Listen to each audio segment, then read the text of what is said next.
Instructions for CANAM's Pollen Roller. Grab your CANAM pole. Attach the roller to the threaded end of the pole by screwing the two together. Submerge it in water while you mix up mud. For the compound tube, the mud should be thinned down just like this consistency. Fill up your tube, pulling and pushing. Press the angle mud applicator head on. Apply a generous, even amount of mud into the angle.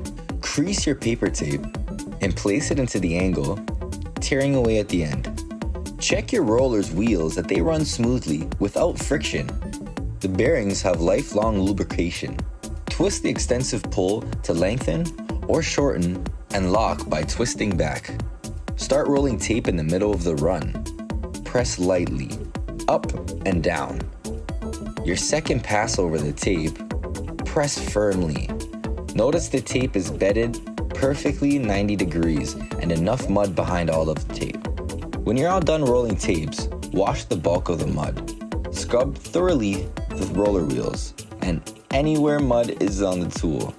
Unscrew the roller head to store for easy cleaning. Don't forget to wash up your angle applicator head and compound tube.